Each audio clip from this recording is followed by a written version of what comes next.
네, 생명일기교회 주일 예배 오신 여러분을 환영합니다. 오늘도 유튜브로 함께 예배하고 오신 여러분들도 환영합니다. 우리 함께 마음을 다해서 기도함으로 오늘 함께 예배할 텐데요. 함께 기도하실 때에는 하나님, 나의 어떠함 때문에 하나님이 나를 받아주시는 것이 아니라 어떠함에도 불구하고 하나님은 우리를 넉넉히 받아주시는 분임을 인하여서 주님의 그 사랑을 힘입어 하나님과 함께 나가시지 않겠습니까? 여러분의 지금의 마음 상태, 또 경험, 어디에 있는지, 어떤 시간을 갖고 있는지 그것과 상관없이 있는 그 자리에서 마음을 정돈하고 하나님 앞으로 마음을 한번 돌이키고 가까이 가는 것, 그것 하나면 그분께는 충분한 것 되지 않으시겠습니까? 하나님 오늘도 우리에게 말씀해 주시고 어루만져 주시고 은혜 베풀어 주실 것을 기대하고 또 염치 없이 바라면서 하나님 앞에 우리의 마음을 내어드리면서 함께 나아가시지 않겠습니까? 같이 기도하겠습니다. 하나님, 주님께서 우리 한 사람 한 사람에게 은혜를 베푸사 선하신 주님, 주님의 인도하심과 이끄심을 함께 볼 수 있도록 주님 도와주십시오. 하나님 아버지, 우리가 주님을 바라보고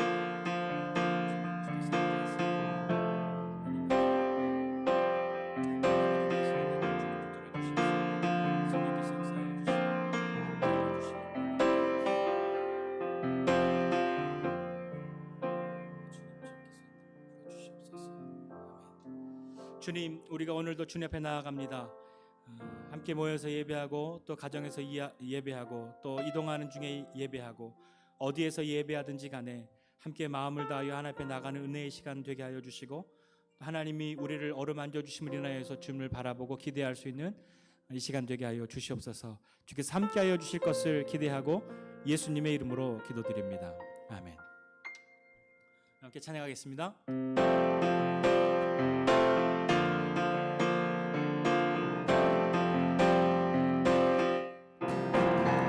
산을 넘어 험동에 가도 빛 가운데로 걸어가며 주께서 항상 지키시기로 약속한 말씀 변치 않네.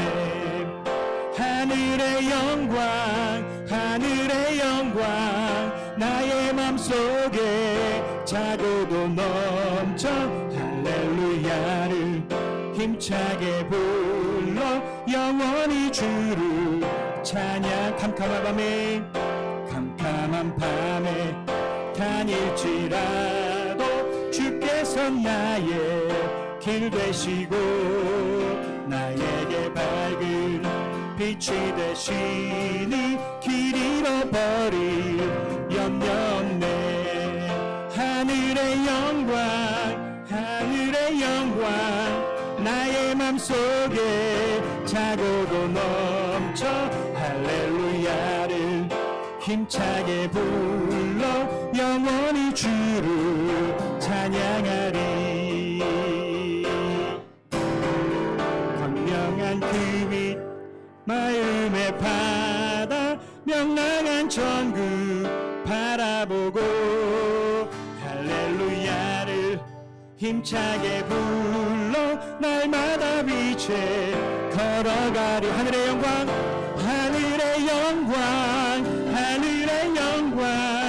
나의 맘속에 자고도 넘쳐 할렐루야를 힘차게 불러 영원히 주를 찬양하. 하늘의 영광 나의 맘속에 자고도 넘쳐 할렐루야를 힘차게 불러 영원히 주를 찬양. 하늘의 영광 나의 맘속에 자고도 넘쳐 할렐루야를 힘차게 불러 영원히 주를 찬양. 하늘의 영광 나의 맘속에 자고도 넘쳐 할렐루야를 힘차게 불러 영원히 주를 찬양하리. 고난 내 영혼 영원히 쉴 곳과 풍랑이 오고 안전한 폭우 폭풍까지도 다스리시는 주의 영원한 팔 의지해 주의 영원하신 팔 함께하사 항상 나를 붙드시니 어느 곳에 가든지 요동하지 않음은 주의 팔을 의지함이 세상 친구들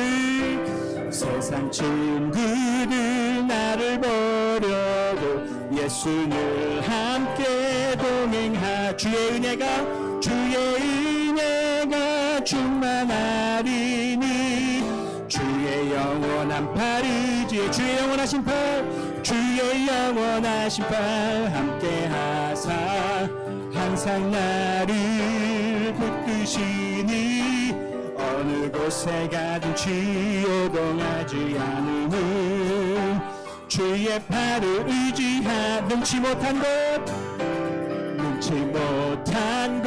주께 없으니 나의 일생을 주께 맡기면 나의 모든 짐 대신 지시는 주의 영원한 팔 의지해 주의 영원하신 팔 함께하사 항상 나를 붙드시니 어느 곳에 가든지 요동하지 않음은 주의 팔을 의지함 주의 영원하신 팔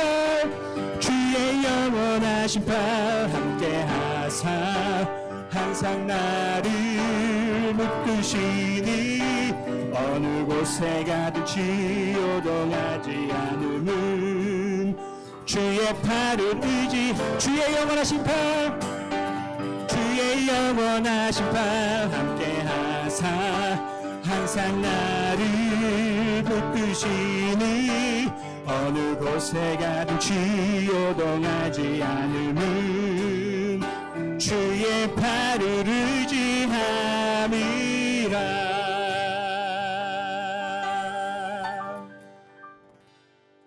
아멘. 주님의 팔을 붙드시고 의지하시겠습니까? 그분의 팔은 우리의 팔과 다르고 우리가 경험했던 우리의 인생의 그 어떤 팔과도 달라서 우리를 새롭게 하시고 우리를 일으키시는 분이십니다. 그 하나님 함께 노래하시지 않으시겠습니까? 내 구주 예수님,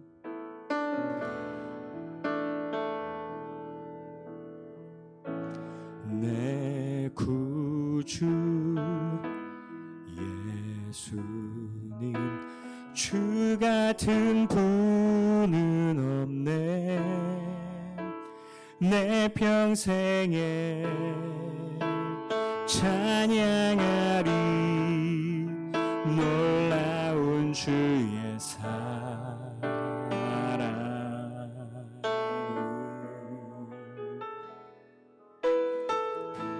위로자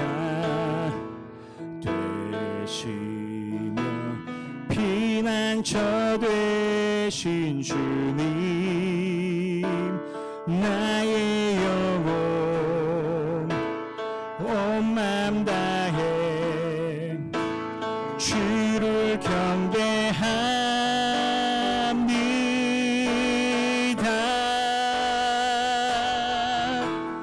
온 땅이여 주님께 외쳐라.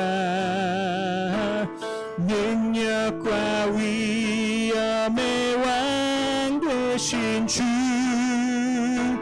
산과 바다 소리쳐 주의 이름을 높이리. 주 행한 일 기뻐 노래하며 영원히 주님을 사랑하리라. 신실하신 주의 약속 나 받았네.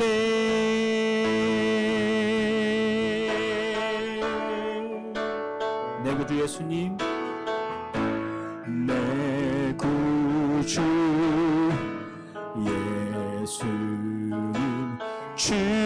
같은 분은 없네.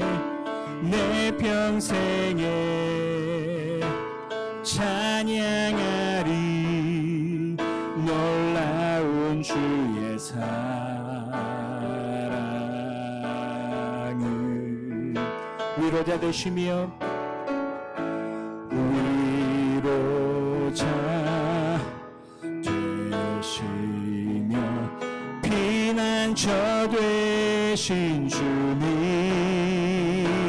나의 영혼 온 맘 다해 주를 경배합니다.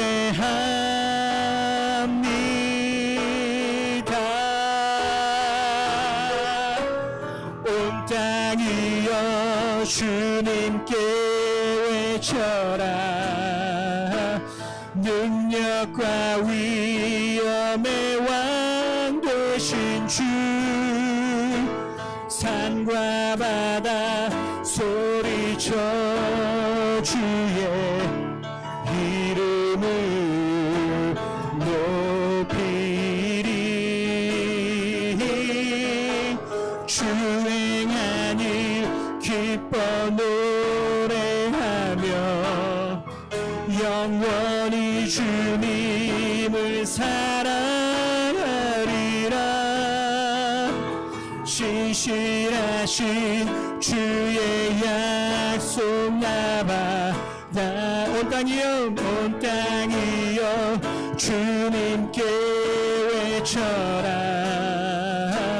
능력과 위엄의 왕 되신 주, 산과 바다 소리쳐 주의 이름을 높이리. 주 행한 일 기뻐 노래하며 영원히 주님을 사랑하리라. 신실하신 주의 약속 나바다네.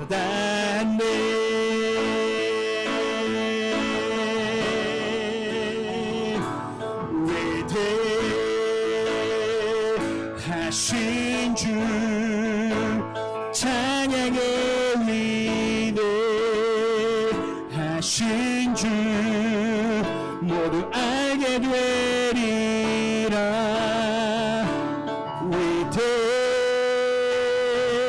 위대하신 주, 위대하신 주님,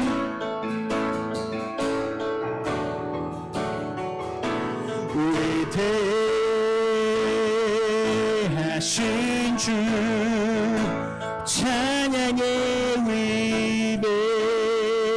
위대하신 주, 모두 알게 되리라. 위대하신 주,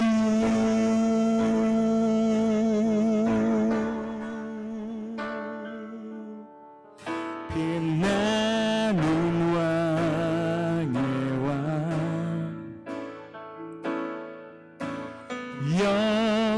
영광의 주님, 온 땅 기뻐하라. 온 땅 기뻐하라. 광채의 옷 입고 어두움 물리쳐. 저 원수는 떠내, 저 원수는 떠내, 저 원수는 떠내. 위대하신 주님, 위대하신 주, 찬양의 위대하신 주, 모두 알게 되리라.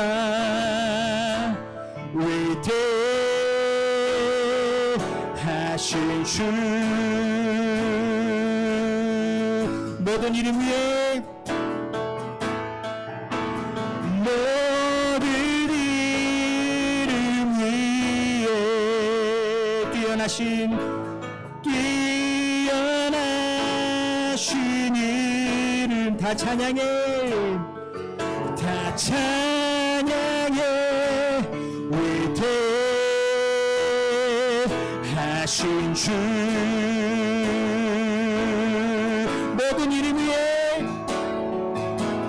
모든 이름 위에 뛰어나신 이름 다 찬양해 위대하신 주 위대하신 주님 위대하신 주 찬양의 위대하신 주 모두 알게 되리라 위대하신 주 위대하신 주님 찬양합니다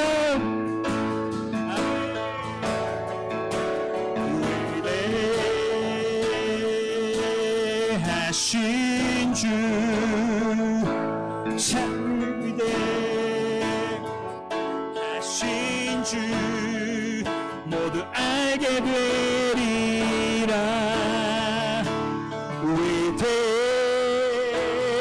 위대하신 주 주님의 높고 위대하심을 주님의 높고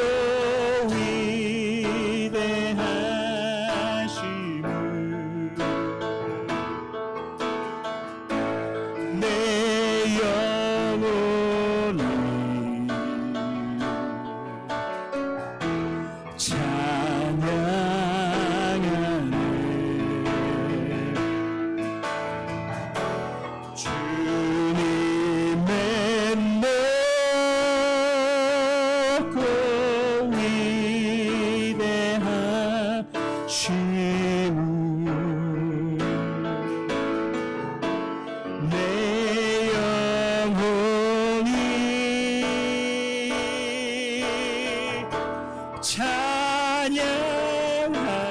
찬양하네 주님의 높고 위대하심을 내 영혼이 찬양하네 주님의 높고 위대하심을 주님의 높고 위대하심을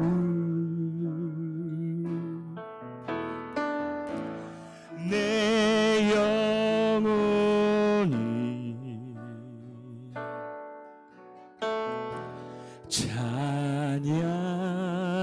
찬양하네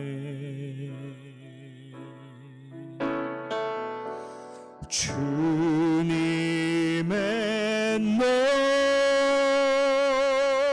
높고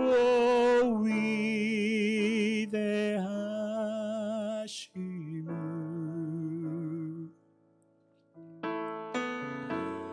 내 영혼이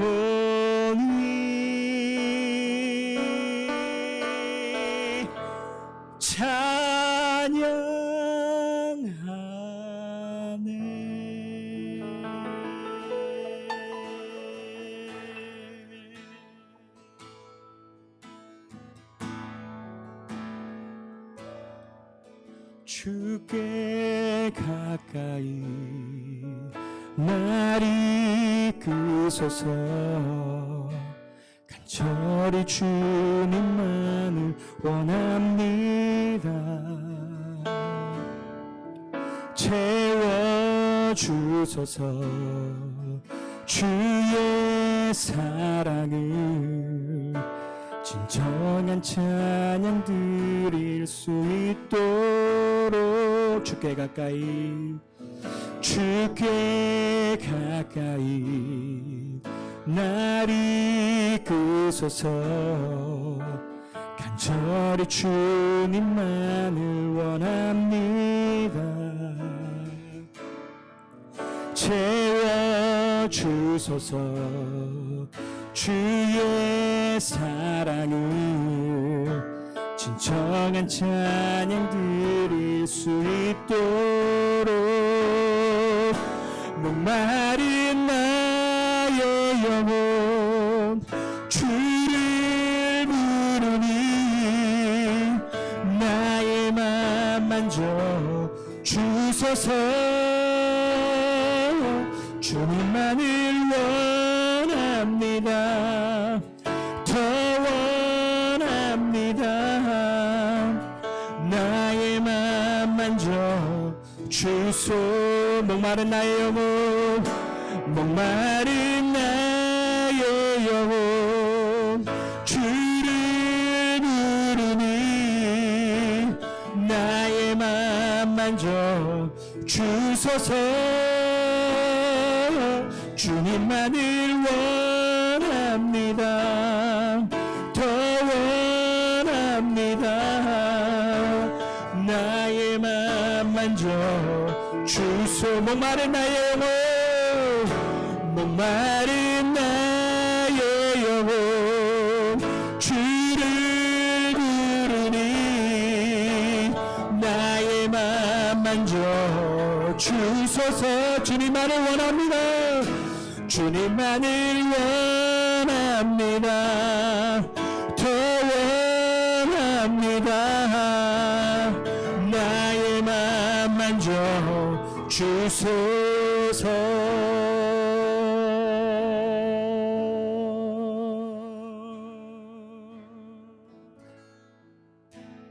시간 우리 함께 기도할 때에 하나님 정말 내 마음을 만져주십시오.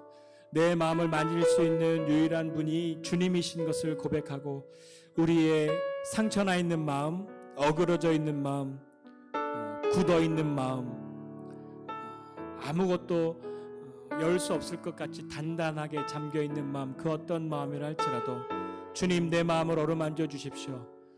이 시간에 주님 내 마음을 어루만져 주십시오. 그렇게 함께 기도하지 않으시겠습니까? 같이 기도하겠습니다. 하나님 아버지, 이 시간에 우리가 주님을 나아갑니다.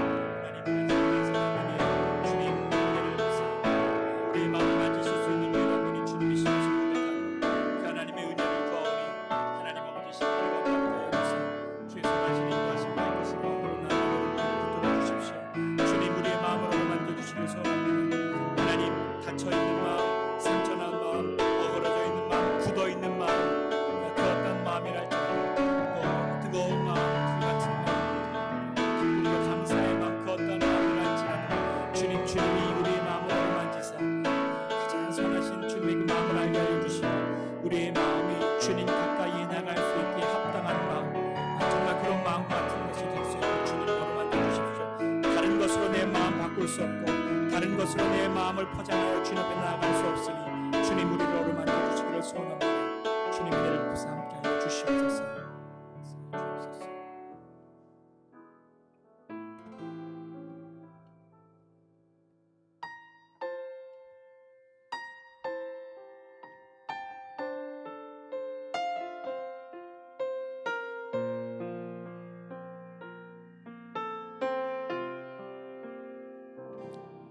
예수 예수 예수 예수 주님을 사랑합니다.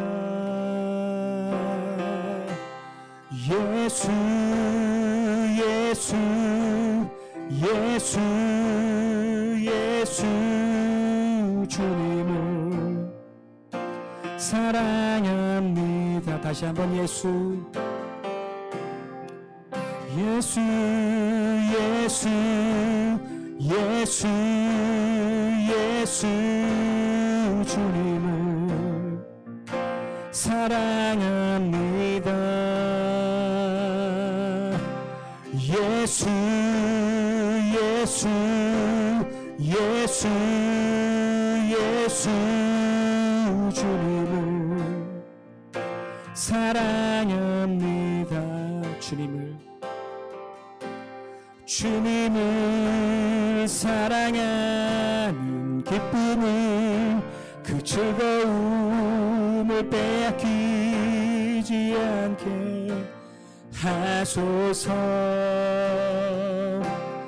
주님을 사랑하는 기쁨을 그 즐거움을 빼앗기지 않게 하소서. 예수 예수 예수 예수 예수 주님을 사랑합니다.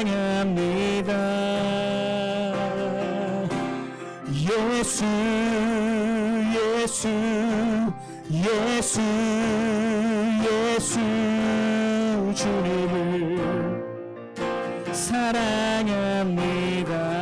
호산나 호산나 호산나 어서 오소서.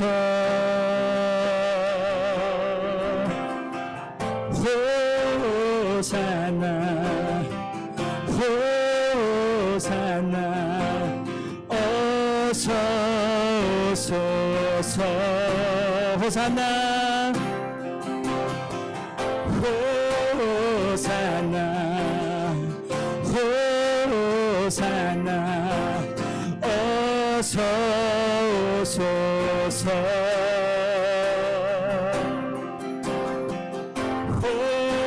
호산나 호산나 어서 오소서. 오직 예수 이름 오직 예수 이름에 능력 있네. 예수 이름에 치유 있네. 예수 이름에 권세 있네. 오직 예수 오직 예수 이름에 회복 있네. 예수 이름에 자유 있네. 예수 이름에 구원 있네. 오직 예수 이름에 오직 예수 이름에 능력 있네. 예수 치유 있네. 치유 있네. 예수 이름에 권세 있네. 오직 예수 이름에 회복 있네. 오직 예수 이름에 회복 있네. 예수 이름에 자유 있네. 예수 이름에 구원이. 오직 예수 오직 예수 이름에 능력 있네. 예수 이름에 치유 있네. 예수 이름에 권세 있네. 오직 예수 오직 예수 이름에 회복 있네. 예수 이름에 자유 있네. 예수 이름에 구원 있네. 예수 예수 예수 예수 주님을 사랑합니다. 예수 예수 예수 예수 주님을 사랑합니다. 예수 예수 예수 예수 예수 예수 주님을 사랑합니다. 예수 예수 예수 예수 주님을 사랑합니다. 예수 어린 양 예수 어린 양 존귀한 이름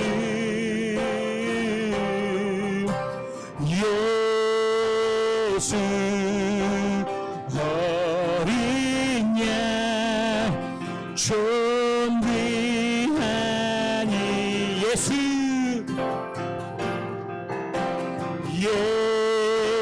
예수 어린 양 존귀한 이름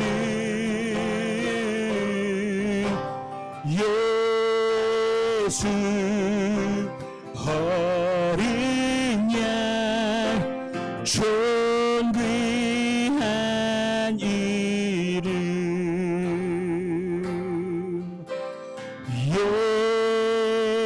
예수 어린 양 존귀한 이름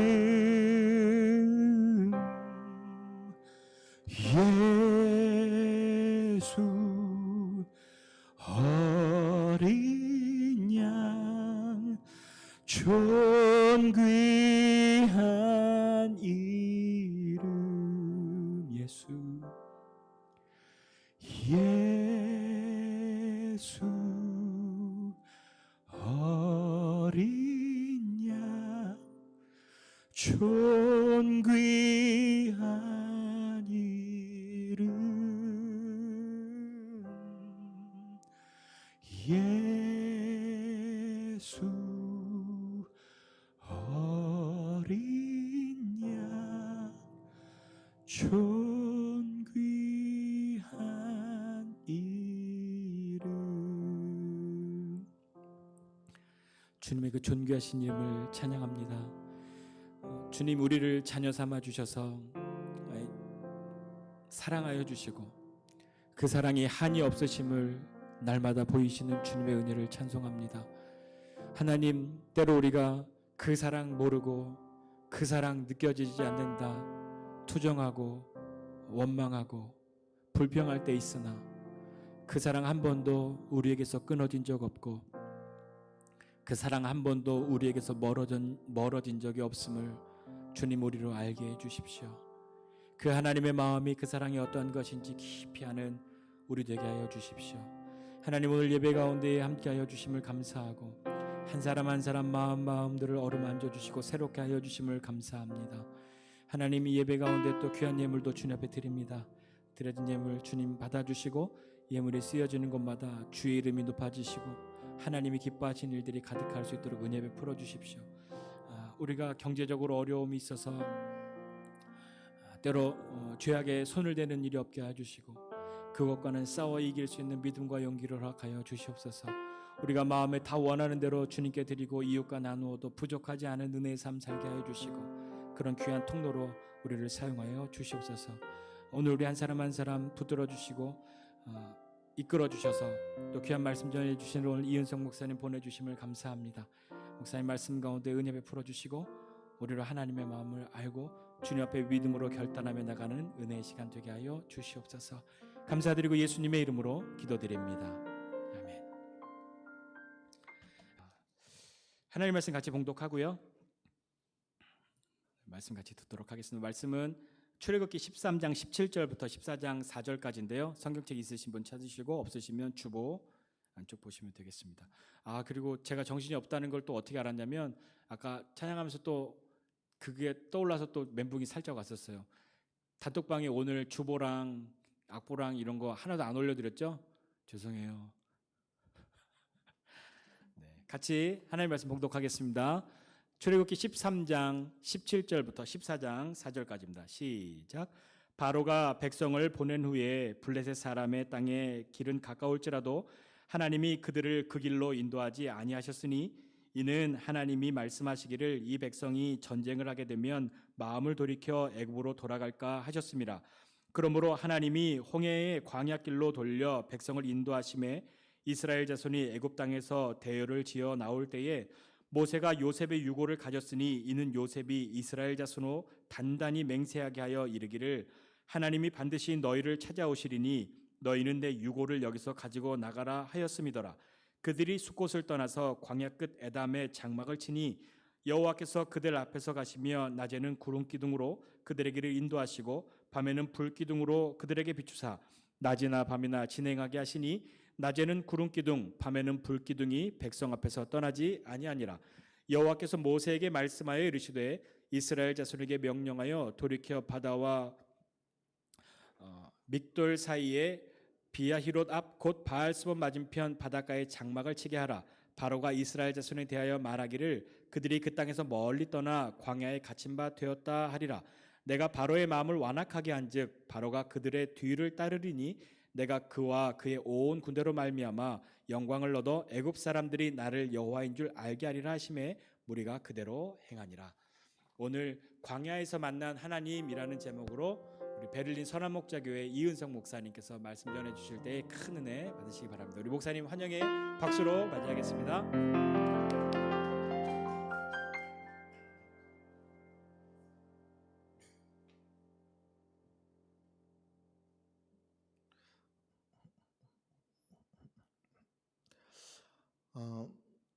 우리가 인생을 살아가면서 이런 말들을 하곤 합니다. 광야 같은 인생, 이런 말 들어보셨죠? 인생 사는 게 쉽지 않다, 이런 거죠. 근데 성경을 보면 광야 같은 인생이 아니라 정말 광야에서 산 사람들이 있습니다. 그것도 짧은 시간이 아니라 무려 40년 동안 광야에서 산 사람들이 있습니다. 우리가 잘 아는 대로 이스라엘 백성들이죠. 혹시 이런 생각 해보셨어요? 이스라엘 백성들은 광야 40년 동안 어떤 하나님을 만났을까? 또 어떤 하나님을 체험했을까? 이걸 또 다른 관점에서 얘기하면 어떤 얘기가 되냐면 광야 40년 동안 하나님은 이스라엘 백성들에게 어떤 모습으로 만나 주셨을까? 이스라엘 백성들이 어떤 하나님을 만났을까라고 말할 수도 있지만 또 하나님은 이스라엘 백성들에게 자기 자신을 어떤 모습으로 만나 주셨을까? 오늘 본문이 그런 의미에서 우리에게 세 가지 면에서 이스라엘 백성들이 어떤 하나님을 광야에서 만났는지를 말씀하여 주고 있습니다. 먼저 13장 21절 22절을 제가 다시 한번 천천히 읽겠습니다. 여호와께서 그들 앞에서 가시며 낮에는 구름 기둥으로 그들의 길을 인도하시고 밤에는 불 기둥을 그들에게 비추사 밤이나 낮이나 진행하게 하시니 낮에는 구름 기둥 밤에는 불 기둥이 백성 앞에서 떠나지 아니하니라. 제가 오늘 의도적으로 세 군데를 좀 천천히 읽었는데 좀 의식하셨어요? 제가 세 군데를 의도적으로 천천히 읽었는데 그들 앞에서 가시며 그들의 길을 인도하시며 그들에게서 떠나지 아니하니라. 이스라엘 백성들은 광야 40년 동안 어떤 하나님을 체험했는가? 첫 번째는 앞서 가시는 하나님을 체험했습니다. 오늘 성경에 말한 대로 그들 앞에서 가시며 그들의 길을 인도하시며 떠나시지 않으시는 하나님을 체험했습니다. 이스라엘 백성들이 광야에서 이동할 때는 법궤가 약 1km 정도 앞서갑니다. 왜 법궤가 1km 정도 앞서갈까? 여러 가지 이유가 있지만 그 중에 하나는 이 법궤가 이스라엘 백성들하고 바짝 붙어가면 앞 사람들은 법궤가 잘 보이겠지만 저 뒤에 따라오는 사람들에게는 법궤가 안 보일 거예요. 그러니까 1km 정도 앞서가면 앞에 있는 사람이나 뒤에 있는 사람들이나 다 법궤가 잘 보입니다. 그 법궤가 1km 정도 앞서갈 때 이스라엘 사람들은 단순하게 법궤가 저기 앞에 가는구나 이렇게 말하지 않고 하나님께서 친히 우리 앞에서 인도하고 계신다 이렇게 고백을 했습니다. 그러니까 법궤가 오른쪽으로 가면 하나님이 우리를 지금 오른쪽으로 인도하시는구나. 왼쪽으로 가면 하나님이 우리를 왼쪽으로 인도하시는구나. 또 법궤가 멈추면 하나님이 우리가 여기서 장막을 치고 머물라고 하시는구나. 그 법궤의 움직임은 법궤의 움직임이라고 말하지 않고 하나님께서 친히 자기들 앞에서 인도하시는 하나님의 인도하심이라고 고백을 했습니다. 신앙생활을 좀 오래 하신 분들은 이런 경험들이 다 있을 거예요. 우리 하나님은 우리가 생각하는 것, 우리가 계획하는 것, 우리가 기도하는 것보다 먼저 아시고 좋은 길을 이미 예비하시고 인도하시는 하나님이시다. 또 우리 하나님은 우리가 기도하는 것보다도 더 좋은 것, 우리가 생각하지 못했고 기도하지 않은 것까지도 챙겨서 응답하시고 역사하시고 길을 열어주시는 하나님이시다. 이런 일들을 아마 많이 체험하셨을 줄 압니다. 저는 40대에 미국의 흔히 샌프란시스코, 쉽게 말하면 실리콘밸리라는 지역에서 10년 목회를 했습니다. 주로 IT 쪽에서 종사하는 사람들하고 신앙생활을 했어요. 처음 이제 이민 가서 이민 목회를 시작할 때는 뭐 다 그렇습니다. 그러니까 중고차를 타고 다니거든요. 미국에서는 한 10만 킬로 정도 탄 차를 샀더니 새 차 사셨네요. 그래요. 그러니까 보통 마일리지로 저 7만, 8만 이러면 새 차 이렇게 얘기하면 보통 35만 마일 타거든요. 우리로 하면 50만, 60만 킬로를 보통 타니까 10만 사면은 새 차 샀다고 그래요. 근데 어쨌든 제가 중고차를 타고 다녔는데 저희 집이 산 중턱에 있었습니다. 무슨 말인지 아셔야 되는데 산 중턱에 있다면 되게 좋은 동네라는 거예요. 미국은 높은 데 올라갈수록 비싸거든요. 근데 저희 식구가 6식구고 미국은 대중교통이 발달되어 있지 않습니다. 그러니까 차 한 대로 6식구가 움직이는 것은 너무 힘든 일이었어요. 그래서 이민 생활이 얼마 되지 않아서 차를 한 대 새로 사지 않으면 안 되는 문제가 생겼습니다. 저희 부부가 이제 미국에 처음 가서 새 차를 사니까 이제 기도부터 했죠. 그 기도 가운데서 저희 집사람의 마음에 소원이 있었어요. 그것은 자기가 타고 싶은 차의 색깔이 있어요. 근데 저는 차 색깔보다 뭐에 관심이 있냐면 자동차 시트에 관심이 있어요. 미국은 아주 비싼 차가 아니면 다 그 가죽을 씌우는 게 옵션이거든요. 그래서 저는 이제 제가 원하는 가죽을 씌우는데 관심이 있었습니다. 그날은 신방이 늦게 끝나서 좀 늦은 시간에 자동차를 가서 우리가 토요타 캠리라는 차를 사기를 원한다 그랬는데 미국에서 토요타 캠리가 인기가 어마어마합니다. 그러니까 중고차 가격이 별로 안 떨어져요. 그랬더니 그 자동차 딜러에서 뭐라고 말하냐면 아무리 빨라도 한 달을 훨씬 넘게 지나야 차를 받을 수 있습니다. 근데 일체 요구사항이 없이 그냥 무조건 가져가겠다면 밖에 딱 하나 있는데 그거 무조건 가져가면 당장이라도 가져갈 수 있습니다. 뭐 옵션이고 뭐 일체 없이 그냥 무조건 가져가겠다 그러면 밖에 전시되어 있는 차를 가져가면 된다는 거예요. 저희는 급했기 때문에 그럼 그 차를 가져가겠습니다. 좀 봅시다. 그리고 탁 나갔더니요. 놀랍게도 한 대밖에 없고 전시되어 있다는 그 차가 저희 사람이 그렇게 타고 싶었던 바로 그 색깔의 그 차가 딱 준비되어 있는 거예요. 그러니까 제가 속으로 어떻게 했어요? 저도 기도했잖아요. 하나님 저는요. 그래서 제가 자동차 시트를 씌우기를 원한다. 그리고 내가 원하는 색깔은 그랬더니 그 자동차 딜러가 뭐라 그러냐면 가죽 색깔은 얘기하는 거 아닙니다. 그러는 거예요. 내 차인데 왜 가죽 색깔을 얘기하면 안 되냐 그랬더니 가죽 색깔은 안에 차의 그 인테리어 색깔에 따라서 가죽 색깔이 이미 정해져 있다는 거예요. 그러니까 가죽을 씌울 거냐 말 거냐만 결정하는 거지 색깔은 결정 선택이 아니라는 거예요. 제가 섭섭한 마음을 갖고 그러면 가죽을 씌워달라고 그러고 제가 돌아갔습니다. 그리고 3일 뒤에 와서 차 문을 탁 열었더니요. 제가 그렇게도 씌우고 싶었던 그 가죽 색깔의 시트가 탁 씌워져 있는 거예요. 여러분은 하나님을 어떻게 경험하고 고백하는지 모르겠어요. 저는 하나님은 우리의 아버지라고 믿습니다. 그리고 하나님은 우리 아버지이실 뿐만 아니라 나를 너무 사랑하신다고 믿습니다.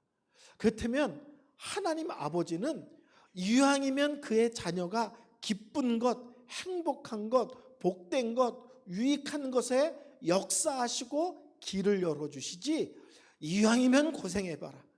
이왕이면은 그냥 힘들어봐라. 이러신 하나님은 아닐 것이라고 믿습니다.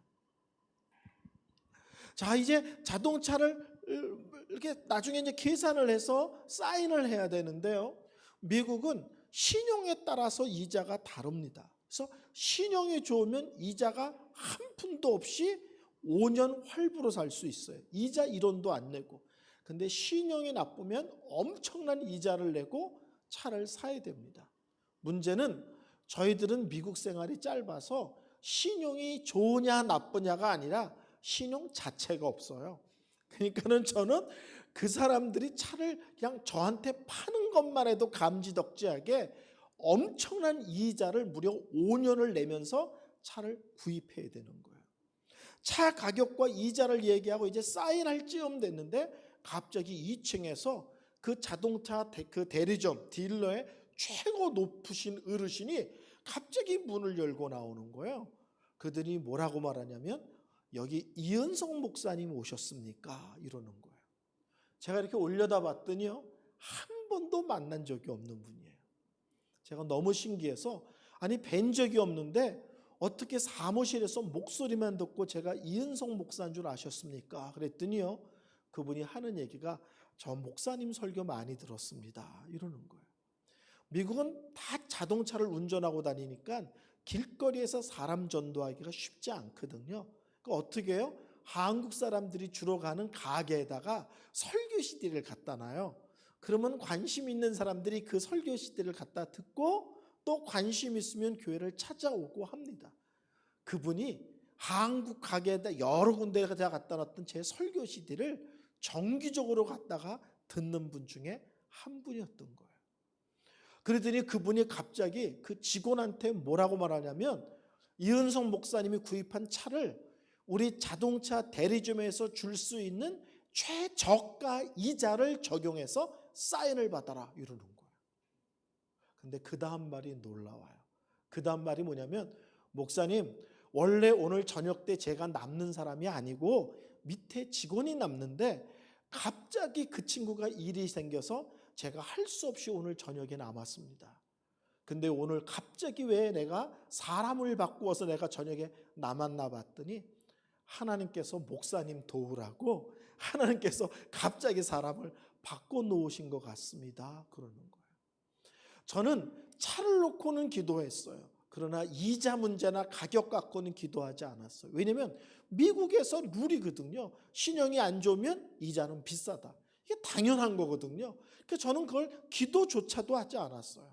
근데 우리 하나님은 내 주머니 사정, 경제 형편이 어떤지를 아시고 이자를 많이 내면 5년 동안 많은 어려움을 겪을 줄 아시고 미처 기도하지 않았는데 그런 부분은 하나님께 미처 아뢰지도 않았는데 하나님께서 알아서 미리 준비해 놓으시고 조절해 놓으셨습니다. 우리 하나님은 어떤 하나님이냐고요? 앞서 가시는 하나님, 앞서 준비하시는 하나님이십니다. 이것을 아브라함은 이렇게 고백했죠. 여호와 이레의 하나님. 하나님께서 아브라함에게 아들 이삭을 바쳐라라는 상상할 수 없는 명령을 내렸습니다. 아브라함을 테스트하기 위한 것이죠. 정말 아브라함은 자기 아들을 바치려고 모리아산으로 가서 칼을 들었습니다. 그때 하나님께서 급하게 아브라함을 부르시면서 아브라함을 말리시죠. 그러고 나서 아브라함이 고개를 들어봤더니 앞에 나무가지에 짐승이 하나 걸려 있는 거예요. 그래서 그 짐승을 아들 대신에 하나님께 제물로 바칩니다. 그리고 아브라함이 고백합니다. 우리 하나님은 여호와 이레의 하나님이시다. 우리 하나님은 미리 아시고 준비하시는 하나님, 예배하시는 하나님이시라는 사실입니다. 이스라엘 백성들은 광야 40년 동안 어떤 하나님을 체험했는가? 오늘 성경에 보면은 뭐라고요? 앞서 가시는 하나님을 체험했습니다. 두 번째, 이스라엘 백성들은 광야에서 어떤 하나님을 체험했느냐? 돌아가게 하시는 하나님을 체험했습니다. 자, 13장 17절 18절 제가 다시 읽겠습니다. 바로가 백성을 보낸 후에 블레셋 사람의 땅의 길은 가까울지라도 하나님이 그들을 그 길로 인도하지 아니하셨으니 이는 하나님이 말씀하시기를 이 백성이 전쟁을 하게 되면 마음을 돌이켜 애굽으로 돌아갈까 하셨습니다. 그러므로 하나님이 홍해의 광야길로 돌려 백성을 인도하시매. 이게 무슨 말이냐면요, 이스라엘 백성들이 400년 넘게 애굽에서 종살이를 했죠. 하나님께서 모세를 통해 10가지 재앙을 내리시고 극적으로 이스라엘 백성들을 애굽에서 탈출할 수 있도록 역사하셨습니다. 자, 애굽에서 나왔어요. 목적지는 이스라엘의 가나안이죠. 근데 그 가나안으로 가는데 좋은 지름길이 있어요. 근데 거긴 지름길일 뿐만 아니라 길도 좋아요. 근데 문제가 있어요. 그 문제가 뭐냐면 그 길을 취하려면 블레셋이라는 나라가 그 중간에 있는 거예요. 그래서 그 나라를 치고 가야 되는 거예요. 근데 그 블레셋은 요새로 말하면 최첨단 무기로 무장한 그 당시에 가장 막강한 나라였어요. 아주 복잡하게 얘기하면 그 당시에 철기 문화였는데 이 블레셋 사람들이 철을 다룰 줄 알아서 그 당시에 최첨단 무기를 갖고 있었어요. 그 이스라엘 백성들이 하나님께서 너희들은 나를 믿고 블레셋을 쳐라. 그리고 내가 예비한 평탄한 길, 그리고 지름길로 가라 라고 하나님이 명령하시면 이스라엘 백성들이 하나님을 믿고 아멘, 할렐루야, 순종하겠습니다, 믿습니다, 우리는 하나님의 능력을 믿습니다. 그리고 정말 블레셋을 치고 좋은 길로 나가는 게 아니라 이스라엘 백성 전체가 들고 일어나서 블레셋을 치고 전쟁하지 않겠다고 난리를 칠 것을 우리 하나님이 아셨다는 거예요. 여러분, 영화 혹시 그 설경구라는 배우 아시죠? 그 설경구라는 배우한테 당신이 여태까지 찍은 영화 중에 최고의 영화가 무엇이냐 이렇게 물어봤더니 망설이지 않고 박하사탕이다 이렇게 대답을 했어요.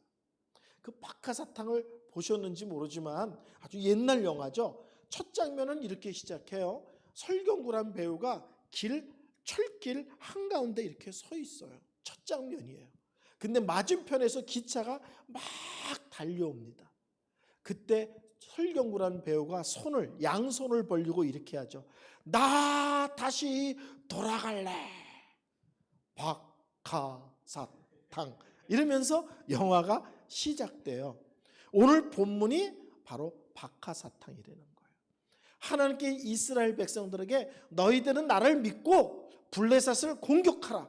그리고 너희들에게 허락한 쉬운 길, 그리고 지름길을 취하여 가나안 땅으로 가라 라고 말하면 이스라엘 백성들이 몽땅 하나님께 손을 들고 우리 다시 애굽으로 돌아갈래. 박하사탕 난리를 칠 것을 하나님이 아셨다는 거예요.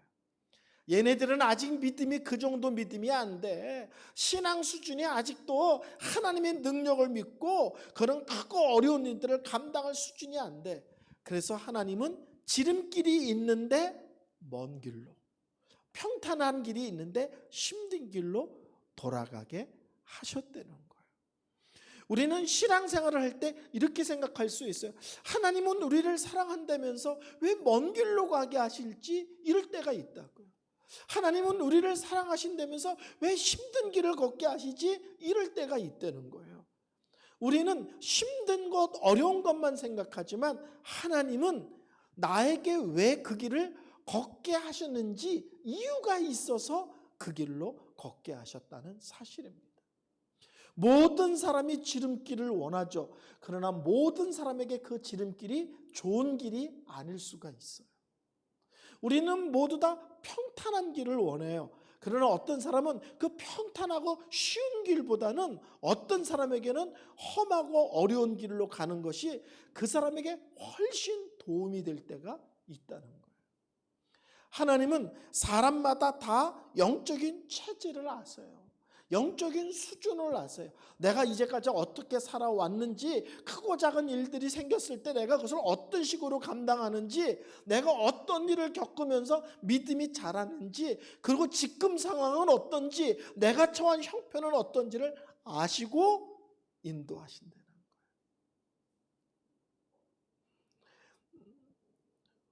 저는 이제 2년 전까지만 해도 부산에 있었거든요. 부산에서 제가 주로 뭘로 유명했냐면, 부산의 큰 교회 목사님들이 아프거나 휴가 가거나 선교 가서 주일날 설교를 못할 때 제가 그거를 땜빵 설교 전문이에요, 제가. 저는 병원에서 근무했기 때문에 목회를 안 하기 때문에 주일날이 자유롭습니다. 그래서 주로 주일날 근데 되게 바빠요. 그래서 뭐 1년 52주 중에 평균 50주는 설교를 합니다. 주일날 계속. 근데 한 번은 해운대의 한 교회의 목사님이 선교를 가는 바람에 제가 주일 낮설교를 대신하러 갔어요. 근데 설교하러 가기 전에 그 교회 집사님 중에 유명한 한의사가 있다는 얘기를 제가 들었어요. 그분이 워낙 유명한데 이 예배가 끝나고 식사를 하는데 공교롭게도 그분이 제 옆자리에 앉아 있는 거예요. 저는 기회가 오면 기회를 절대로 놓치지를 않습니다. 성격이 적극적이거든요. 그래서 밥을 먹다 말고 그분이 그 유명한 한의사라는 얘기를 듣자마자 제가 손을 내밀었어요. 맥을 짚어달라고. 뭐 강사로 온 목사가 맥 짚어달라니까 돈 내고 하십시오, 병원으로 오십시오 뭐 이러지는 않잖아요. 또 그분도 얼른 맥을 짚더니 뭐라고 말하냐면 목사님은 목양 체질이십니다 그러는 거예요. 제가 그랬죠. 그럼 목사가 목양 체질이지, 목양이라는 게 목회를 얘기하는 거거든요. 그럼 목사가 목양 체질이지 그럼 무슨 체질이겠습니까? 그랬더니 막 웃어요. 목사님들한테 맥 짚고 목양 체질이라 그러면 다 그거를 목회 체질로 알아듣는다는 거예요. 근데 한의학에서 목양 체질이라는 것은 야채를 먹으면 탈이 난다는 체질이라는 거예요. 너무 신기한 거예요. 맥만 짚고 야채를 먹으면 안 되는 체질인 걸 알아맞히는 거예요. 제가 너무 놀랐어요. 그걸 어떻게 아냐. 나는 그래서 친한 사람이 아닌 한 낯선 사람하고는 고기를 잘 먹으러 안 간다 그랬어요. 보통 고기를 구우면 상추에다가 깻잎에다가 마늘에다가 바리바리 싸서 먹잖아요. 근데 저는 야채를 못 먹으니까 그 사람들이 고기 싸는 동안 입으로 고기가 3점이 들어가요. 그러니까 모르는 사람들은 목사가 지 입밖에 모른다, 고기를 너무 밝힌다, 오해 사기 딱 좋거든요. 그랬더니 그 한의사분이 뭐라고 말하냐면, 목사님은 잎을 먹으면 탈이 나지만 뿌리를 먹으면 탈이 안 납니다. 그러니까 고기를 뿌리에 싸 먹으라는 거예요. 그래서 뿌리에 뭘 싸 먹냐 그랬더니 땅 속에 묻혀 있는 걸 싸 먹으래요. 고기 먹으러 가면 무를 동그랗게 잘라서 이렇게 절인 거 주잖아요. 그건 땅 속에 있는 거잖아요. 그걸 싸 먹으면 배 안 아픕니다. 또 양파를 썰어서 이렇게 간장 소스에 뿌려 먹잖아요. 양파에 싸서 먹으면 배가 안 부르다. 목양 체질은 위에 난 잎을 먹으면 탈이 나는데 땅 속에 묻어 있는 게 싸 먹으면 탈이 안 나니까 앞으로는 고기 먹을 때 땅 속에 묻혀 있는 걸 먹으라는 거예요. 그래서 제가 그분에게 질문을 했어요. 저는 서울 토백인데 31살에 10년 동안 부산에 산 적이 있어요. 근데 제가 그때 아주 큰 교회의 부목사였는데 그때 무슨 집이었죠? 하여튼 무슨 집이 유행했었어요. 그때 녹집이 유행했었어요. 녹집. 그래서 교회에서 새벽 예배가 끝나면 모든 목회자 이름을 써서 컵에다가 녹즙을 쭉 그 교회 뒤에다 이렇게 갖다 놔요. 그럼 아침에 그걸 마시고 집에 가는 거예요. 근데 목회자가 15명인데 14명이 한 달 동안 녹즙을 먹더니 체질이 변했다, 때깔이 좋아졌다, 몸이 가벼워졌다 다 그러는 거예요. 근데 저만 녹즙을 먹고 피골이 상접해졌어요. 그것만 먹으면 속이 뒤집어지고 화장실을 가는 거예요. 그러니까 한 달 내내 녹즙을 먹고는 제가 그냥 살이 쪽 빠져버린 거예요. 화장실에서 한 달을 산 거예요. 제가 그 얘기를 한의사한테 했더니 한의사가 그러는 거예요. 다른 체질에게는 녹즙이 보약인데 목사님에게만 녹즙이 독약입니다. 그러는 거예요. 참 신기하죠. 똑같은 음식인데 어떤 사람에게는 보약이 되고 똑같은 음식인데 어떤 사람에게는 독약이 된다는 거예요. 우리는 이런 생각을 해요. 성도들이 똑같은 교회에서 나란히 앉아서 같은 기도 제목 갖고 기도할 때가 있잖아요.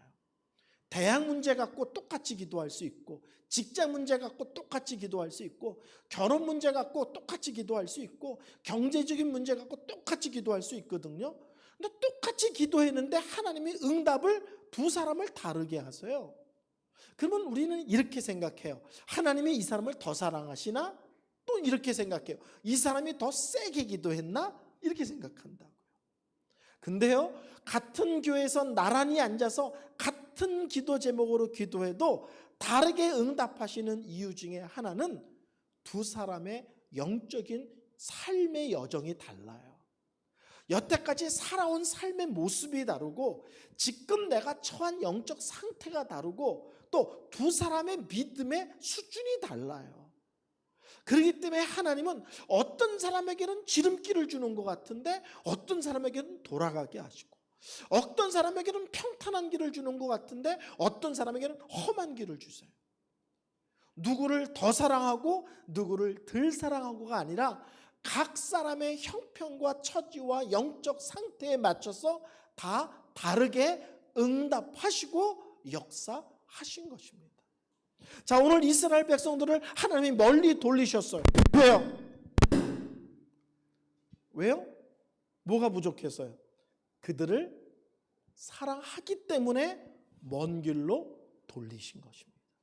사랑하지 않아서가 아니라 너희들 형편이 요정되기 때문에 이 수준에는 돌아가는 게 더 유익해. 먼 길, 험한 길이지만 그 길을 가는 게 현재 너희들에겐 훨씬 좋은 거야. 여러분이 인생을 길게 아직 안 살아보신 분이 주로 여기 있어요. 그렇죠? 저는 뭐 여러분보다 훨씬 많이 살았습니다. 저 이제 올해 60이거든요. 제가 곧 한 달 후에 할아버지가 됩니다.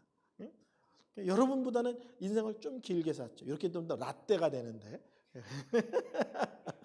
근데 놀라운 것은 신앙생활을 하다 보면 하나님께서 길을 쉽게 열어갈 때도 있지만 멀리 돌아가게 하실 때도 있어요. 근데 돌아보면 쉽게 열 때는 쉽게 열어줘서 나에게 복되었고, 돌아가게 하실 때는 하실 충분한 이유가 있어서 돌아가게 하시고 그게 저에게 훨씬 유익했다는 것을 깨닫곤 합니다. 저는 31살에 미국 샌프란시스코 한 교회에 청빙을 받았었어요. 그 당시 저는 아주 가난한, 세끼가 해결되지 않은 정말 가난한 목회자였고 지하에 살았어요. 빛이 요만큼도 들어오지 않는 아주 어려운 목회자였어요. 근데 미국에서 상상을 초월하는 조건을 제시하면서 저를 담임 목회자로 불렀어요. 거기다가 사례비만 많이 주는 것이 아니라 박사학위를 딸 때까지 모든 비용을 교회가 책임진다는 거예요. 그래서 제가 그 교회 가서 2달을 목회를 했었어요. 근데요, 아무리 기도해도 하나님께서 마음의 평안을 주시지 않아요. 기쁨을 주지 않아요. 담대함을 주지 않아요. 도리어 미국에 주저앉을 생각만 하면 그렇게 불안하고 마음이 불편해요. 그래서 제가 그 교회가 그렇게 저를 붙잡는데도 불구하고 뿌리치고 나왔어요. 그리고요, 딱 10년 뒤에 그 교회 바로 옆 교회를 갔어요. 코미디죠. 그게 바로 옆 교회. 40살에. 40살 12월 마지막 주에 갔으니까 일주일 뒤에 제가 41살이 된 거예요. 그러니까 만 10년 뒤에 옆 교회로 갔어요. 그리고 석 달도 안 돼서 왜 하나님이 31살 때는 안 되고 41살 때는 되게 하셨는지를 알았어요. 이민 목회는 상상을 초월할 정도로 힘들고 어렵습니다. 그 이유 중에 하나는 교회에 예수 믿으러 오는 사람들도 있지만 너무나 많은 사람들이 교회에 놀러 와요. 쉽게 말하면 한국 음식 먹으러, 한국 사람과 한국말 하러, 한국 사람하고 이렇게. 그러니까 뭐냐면 예수를 믿으러 오는 사람보다는 놀러 오는 사람이 많으니까 교회에 문제가 많아요. 그러니까 31살이라는 젊은 나이에 그런 거를 감당할 수가 없었던 거예요. 제가 미국 간 지 석 달 만에 왜 하나님이 나를 10년을 돌아서 왜 똑같은 이 지역에 오게 하셨는지를 금방 알게 됐어요. 아, 10년을 돌아온 게 나에게는 훨씬 더 유익이구나. 그때는 제가 감당을 못했을 거예요. 근데 10년 뒤에 그 청빙했던 옆 교회 가서 하나님께서 목회를 아름답고 복되고 잘 감당하게 하셨습니다. 순간적으로는 좋은 길이 있는데 왜 막으시지 그랬는데 10년 뒤에 보니까 그 10년 동안 돌아가게 하신 것이 저에게 꼭 필요한 길, 꼭 유익한 길이라는 것을 알게 됐습니다. 저는 인생을 살면서 하나님께서 지름길을 열어주시거나 제깍제깍 문을 열어주신 것보다는 돌아가게 하신 게 많아요.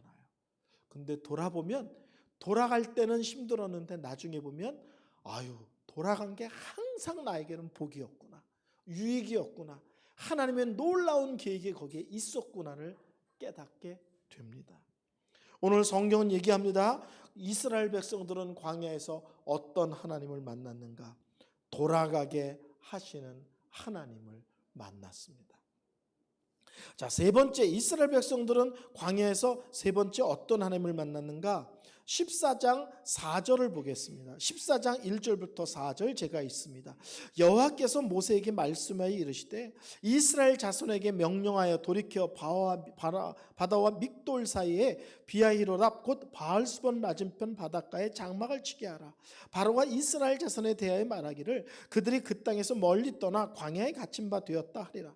내가 바로의 마음을 완악하게 한즉 바로가 그들의 뒤를 따르리니 내가 그와 그의 온 군대로 말미암아 영광을 얻어 애굽 사람들이 나를 여호와인 줄 알게 하리라 하시매 무리가 그대로 행하니라. 세 번째, 이스라엘 백성들은 광야에서 어떤 하나님을 만나는가? 막다른 곳에 서게 하시는 하나님, 다른 말로 하면 벼랑 끝에 서게 하시는 하나님을 만났습니다. 참 신기하죠? 오늘 본문은 어떤 내용이냐면 하나님께서 모세에게 명령해서 이스라엘 백성들을 바닷가로 인도하라는 거예요. 그리고 거기다가 장막을 치라는 거예요. 근데 이 얘기를 누가 듣느냐? 애굽의 바로 왕이 들어요. 그리고 바로 왕이 군대를 풀어서 이스라엘 사람들을 추격하게 합니다. 그러자 이스라엘 백성들이 어떤 문제가 생기냐면 앞으로 나아가면 바로의 군대에 칼에 맞아 죽고 뒤로 물러서면 바다에 빠져 죽는 거예요. 앞으로 가면 군대에 칼에 맞아 죽고 뒤로 가면 바다에 빠져 죽는 거예요. 근데 중요한 게 있어요. 이곳으로 인도하신 분이 하나님이시라는 거예요. 우리가 성경을 읽다 보면 이해할 수 없는 장면이 나오거나 이해할 수 없는 명령을 하나님이 하실 때가 있습니다. 그때 성경을 해석하는 원리가 뭐냐면 하나님이 나를 사랑하시기 때문에 이 말씀을 하셨을 거야 라는 전제로 성경을 해석하는 거예요. 자, 하나님께서 아브라함에게 아들을 바쳐라. 이게 말이 안 되거든요. 아들을 바치라니 죽여서 제물로 드리라는 거거든요. 이게 말이 안 되는 거예요. 근데 말이 안 되는 명령을 해요. 그때 우리가 이렇게 접근하면 돼요. 하나님은 틀렸어가 아니라 하나님이 나를 사랑하시기 때문에 이 말을 하셨을 거야로 해석을 하는 거예요. 자, 이스라엘 백성들이 앞으로 가면 바로의 칼에 맞아 죽고 뒤로 가면 바다에 빠져 죽는데 왜 이리로 인도하셨을까? 해석의 원리가 뭐예요? 하나님이 나를 사랑하셔서 이곳으로 인도하셨을 거예요.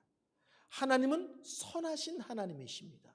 그러므로 하나님이 무엇을 말씀하시든지 우리의 삶에 간섭하시든지 인도하시든지 당장은 이해되지 않고 설명되지 않을지라도 우리는 하나님의 선하심을 믿고 사랑하심을 믿고 사랑 때문일 거라는 전제로 그 사건과 그 말씀을 접해야 합니다.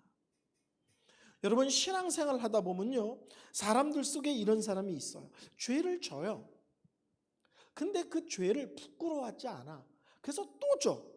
이게 자꾸 지면요, 죄에 대한 감각이 없어져요. 더 무서운 것은 회개도 하지 않을 뿐만 아니라 하나님에 대한 두려움도 더 없어집니다. 그래서 하나님은 우리가 문제가 생기면 그때마다 탁탁 주워박지 않으세요. 근데 하나님은 참으시다가 더 놔두면 큰일 나겠다, 더 놔두면 저 사람 망하겠다 할 때가 되면 그때 나의 삶을 간섭하셔서 내 삶을 위기로 모십니다.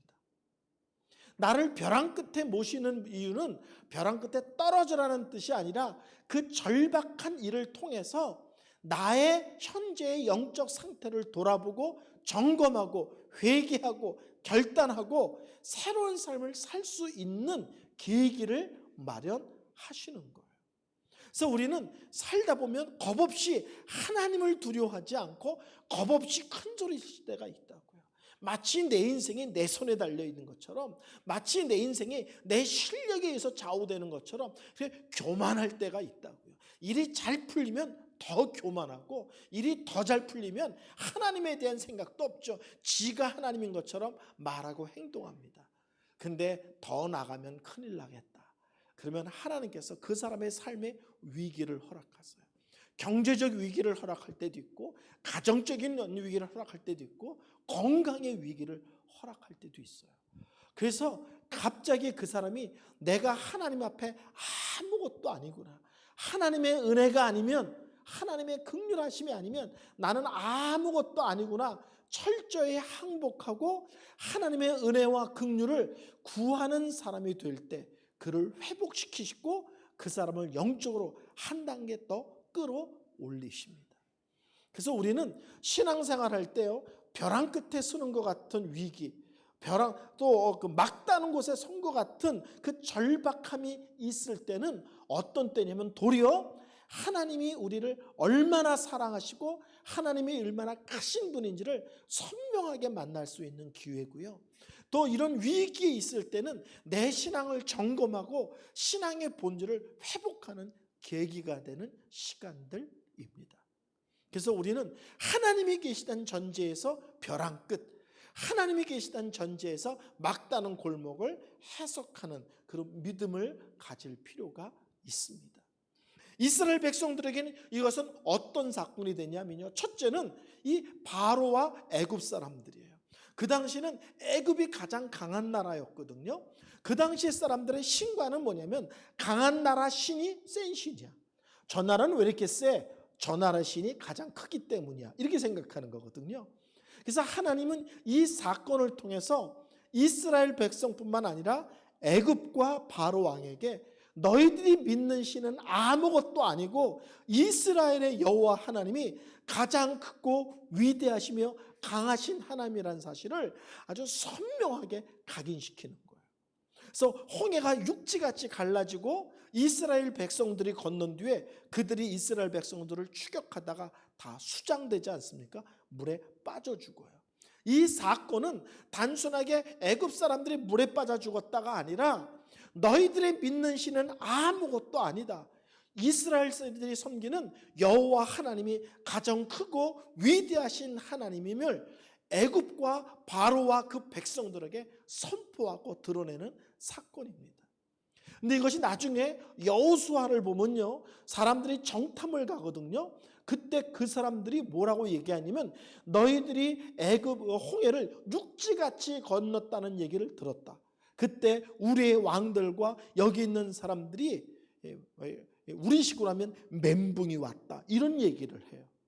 그것을 보면 애굽과 바로뿐만 아니라 그 당시에 주위에 있는 많은 민족과 왕들이 홍해 사건을 통해서 이스라엘 백성이 믿는 여호와 하나님이 얼마나 크고 위대한지를 다 한번 체험하고 두려워하는 계기가 됐다는 것을 알 수 있습니다. 또 한편 이스라엘 백성들에게는 또 한편 어떤 문제가 생기는 거예요? 이 홍해 사건을 통해서 우리를 구원하신 하나님은 10가지 재앙의 하나님 정도가 아니라 바다를 가르시는, 우리가 생각하는 것보다 훨씬 크고 위대하고 전능하시며 광대하신 하나님이시구나, 우리 하나님이 얼마나 크고 놀라우신지를 다시 한번 깊이 있게 체험하는 계기가 됐고요. 또 하나는 하나님께서 그 홍해 사건을 통해서 이스라엘 백성들이 더 이상 애굽을 기웃거리지 않고 단호하게 애굽에 대한 마음을 끊고 가나안으로 분명하게 가는 계기가 되는 사건이 되게 하기를 원하셨다는 거예요. 그러니까 막다른 곳을 통해서 믿지 않는 이방인들에게도 하나님 되심을 선포하고, 이 사건을 통해서 이스라엘 사람은 이스라엘 사람들대로 하나님의 하나님 되심을 깊이 체험하는 계기가 되었습니다. 그래서 저는 신앙생활 할 때요, 큰 일이 생기잖아요. 너무 큰 일이 생기면 저는 이렇게 선포합니다. 첫사랑을 만난 것처럼 설렙니다. 이렇게 선포해요. 왜냐하면 성경은 감당치 못할 시험을 주시지 않는다 했고 피할 길을 주신다고 약속하셨거든요. 그래서 저는 큰 일이 생기면 하나님이 역사하시겠다는 뜻이다, 하나님이 책임지시겠다는 뜻이다, 하나님의 능력이 얼마나 크신지를 다시 한번 나의 삶 속에서 깨닫게 하시려고 이런 일을 직면하게 하셨구나, 이렇게 선언해요. 그리고 아주 편하게 그 일을 접근합니다. 저는 섬기는 교회에서 갑자기 사임을 딱 한 번 한 적이 있어요. 갑자기 교회에서 부목사 시절에 사임이 됐어요. 근데 제가 억울했고 섭섭했어요. 제가 3시간밖에 안 자고 교회를 열심히 했는데 갑자기 교회에서 사임이 됐어요. 그래서 제가 새벽에 교회 나가서 엎드려 기도했어요. 하나님, 제가 3시간밖에 안 자고 열심히 헌신한 거 아시죠? 근데 갑자기 교회에서 사임을 당했습니다. 이건 너무한 거 아닙니까? 하나님, 억울한 거 아닙니까? 제가 이렇게 기도를 했어요. 근데 그때요, 기도하는데 갑자기 하늘에서 은성아, 이런 음성이 들리지는 않았어요. 근데 기도 생활을 해보면 이런 체험이 있어요. 하나님의 음성이 안 들렸는데 하나님이 말씀하신 것처럼 선명하게 무엇이 깨달아지거나 무엇이 탁 알아지는 게 있어요. 기도하다 보면 어느 때는 그냥 마음으로 담대함이 생길 때도 있고요, 말할 수 없는 평안함이 있을 때도 있고요, 이유도 없이 막 기쁠 때도 있어요. 근데 어느 때는 마치 하나님이 말씀하시지 않았는데 말씀하신 것을 들은 것처럼 선명해져요, 뭔가가. 그때 저에게 어떤 사건이 있었냐면, 억울합니다 하나님 그러고 기도하는데 갑자기 하나님이 말씀하시는 것처럼 문장 하나가 딱 떠오르는 거예요. 기도하는데, 내가 너를 벼랑 끝에 서게 한 것은 떨어져 죽으란 뜻이 아니라 훨훨 날게 하기 위해서다. 내가 너를 벼랑 끝에 서게 하신 것은 떨어져 죽으란 뜻이 아니라 훨훨 날게 하기 위한 거다. 저는 살고 있는 집이 교회 거거든요. 교회를 사임했으면 나가야 되는데 문제는 주머니에 돈이 1원도 없어요. 갈 곳이 없는 인생이 된 거예요. 근데요, 갑자기 제 귀에 제가 살던 부산의 한 학교에 학교 목사가 사임을 해서 자리가 비었다는 얘기가 들리는 거예요. 제가 그 학교를 찾아갔어요. 이사장님은. 제가 고등학교 때 교목하겠다고 하나님께 서원한 사람입니다. 여기 교목 자리가 비어있다는데 저를 교목 자리 주십시오. 그때 이사장님이 놀라는 거예요. 34살 된 새파란 젊은 목사가 갑자기 와서 자리를 내놓으려니까 교장을 선생님을 불러서 혹시 이 젊은 목사 아니야? 그러는 거예요. 당연히 알죠. 제가 다니던 교회 장로님이 21명인데 그 중에 19명이 그 학교 선생님이세요. 그 학교 설립자가 그 교회를 개척하신 분이세요. 그러니까 장로님들이 교장, 교감 선생님들이 다 전에 섬기던 게 장로님들이신 거예요. 두 분이서 보시더니 이 이은성 목사는 학상 사역에 말할 수 없는 은사가 있다. 아마 어마어마한 역사가 일어날 거다. 믿고 무조건 교목을 주십시오 그러는 거예요. 그래서 이사장님이 그 자리에서 그래? 그럼 너 그 교목해 그러는 거예요. 교목해라고 떨어진 것과 동시에 집 하나 주십시오 그랬어요. 학교에서 집 주는 거 없잖아요. 그러니까 집을 달라고 그랬을 때 무슨 집? 아니 목사가 사임하고 나오면 살 집이 없는데 집이 있어야 사역할 거 아닙니까? 집 하나 주십시오 그랬더니 교장 선생님이 교감 선생님에게 교목실 앞으로 재정이 얼마나 있냐 그래요. 3천만 원 있대. 근데 그 당시에 3천만 원이 부산 양산 이쪽에 35평 아파트 전세값이었어요. 그 당시에. 그래서 제가 갑자기 교회에서 사임을 했는데 그때 10평짜리 집에 살았거든요. 근데 갑자기 쫓겨나고는 사택이 35평으로 바뀌었어. 근데 더 웃긴 것은 쫓겨났는데 어렸을 때 제가 기도하면서 하나님 저 교목하게 해달라고 기도했는데 쫓겨난 게 계기가 돼서 도리어 어렸을 때 기도하던 교목 자리로 가게 됐어요. 그리고 갑자기 그때부터 사람이 밑도 끝도 없이 저한테 연락이 와서 설교를 해달라고 그러고 부흥회를 해달라고 그러는 거예요. 갑자기. 그 제가 30대 34살부터 40살까지 800회 집회를 했어요. 별로 안 놀라시는데 30대 목사가 부흥회 다니는 길도 별로 없고요. 전국으로 부흥회를 다니는데 지방 목사가 전국에서 부흥회 다니는 경우가 극히 드뭅니다. 서울은 지방 목사를 불러다가 설교를 안 시켜요. 무슨 말인지 아시죠? 그러니까 지방에 있는 목사가 30대 젊은 목사가 전국으로 집회를 하러 다녀요. 그러니까 떨어져 죽으라는 뜻이 아니라 훨훨 날게 하신다고 그랬듯이 갑자기 교회에서 사임하고 떠났는데 그것을 통해 어렸을 때부터 기도했던 교목 자리로 가게 되고 그때부터 생각하지도 않았던 전국으로 설교를 하러 다니는 유명 강사가 됐어요. 벼랑 끝에 섰는데 하나님은 그것을 통해서 내가 얼마나 크고 위대한 하나님인지를 보여주리라. 내가 너를 얼마나 사랑하는지를 보여주리라. 내가 능력이 얼마나 큰지를 보여주리라 하는 사건으로 바꿔주셨습니다. 하나님은 어떤 하나님이시냐? 막다른 곳에 서게 하시는 하나님, 벼랑 끝에 서게 하시는 하나님이십니다. 설교를 결론 내리겠습니다. 여러분, 신앙생활을 하다 보면 우리는 다 평탄하고 좋은 길을 원해요. 우리는 하나님께 문제가 있을 때 기도해요. 근데 다 다르게 응답하십니다. 자, 저를 보세요.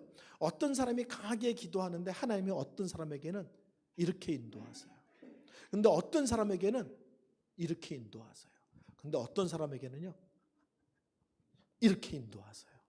어느 길이 좋은 길이에요? 다 좋은 길이에요. 왜?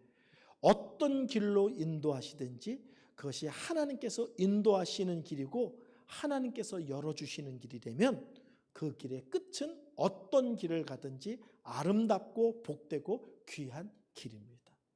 우리는 신앙생활을 하면서 어떤 길을 걷느냐에 예민해. 쉬우냐 안 쉬우냐, 지름길이냐 돌아가냐, 여기에 예민해요. 근데 믿음의 원리는 어떤 길을 걸어가든지 하나님만 바라보느냐, 어떤 길을 걸어가든지 하나님을 신뢰하느냐, 어떤 길을 걸어가든지 기도를 놓지 않고 기도의 자리를 머물고 있느냐, 흔히 말하는 대로 기도의 줄을 잡고 있느냐. 그러면 어떤 길을 가도 그 끝은 아름답고 복되고 귀할 줄로 믿습니다. 그래서 저는 신앙생활을 하면서요, 그때부터 함부로 신앙생활하는 사람의 가정과 특별히 젊은 사람에 대해서 판단하지 않아야 된다는 생각을 했습니다. 아, 저 사람은 저렇게 신앙생활 하는데 왜 이렇게 안 풀려 그러거든요. 저렇게 교회를 열심히 섬기는데 저 사람은 왜 이렇게 일이 꼬여, 이렇게 얘기하거든요. 그런 말 함부로 하시면 안 됩니다. 당장은 꼬이는 것 같고 당장은 돌아가는 것 같지만 나중에 봤더니 그 길이 가장 그 사람에게 복되고 아름다운 길로 결론 맺을 수 있기 때문에 그렇습니다. 현재 힘드냐 안 힘드냐, 현재 내가 있는 길이 험한 길이냐 지름길이냐, 이런 것 따지지 마시고 어떤 모습으로 나를 인도하든지 하나님만 바라보리라. 하나님만 의지하리라. 그럼에도 불구하고 기도의 줄을 놓지 않으리라. 그리고 내가 허락한 나의 믿음의 길을 걸으면 그 끝은 언제나 아름답고 복되고 귀할 줄로 믿습니다. 이번 한 주도 이런 믿음의 자세를 갖고 나에게 허락한 나의 길을 묵묵히 걸어가시는 성도님들 되시기를 바랍니다. 기도하겠습니다. 하나님이 우리 아버지인 것을 믿습니다. 하나님이 우리를 사랑하시는 줄로 믿습니다. 하나님이 우리의 삶을 간섭하시며 인도하시는 모습은 언제나 최선의 것 그리고 최고의 것으로 허락하시는 줄로 믿습니다. 어느 때는 내 생각과 다르고 어느 때는 내 계획과 달라도 언제나 하나님이 허락하시는 것이 가장 복되고 귀한 것임을 믿습니다. 이번 한 주도 나에게 허락된 삶의 길이 어떤 모습이든지 믿음으로 걷기, 하나님만 바라보기, 그럼에도 불구하고 기도의 줄을 놓지 않기, 이런 믿음의 원리로 이번 한 주도 또박또박 살아내게 하시고 그러므로 그 끝의 아름다움과 복됨을 믿고 소망 가운데서 견뎌낼 줄 아는 성도들 되게 하여 주옵소서. 지금은 우리 주 예수 그리스도의 은혜와 하나님의 사랑과 성령의 교통하심이 귀한 교회와 이곳에 속한 모든 성도들 머리 위에 지금부터 영원토록 함께 하실지어다. 아멘.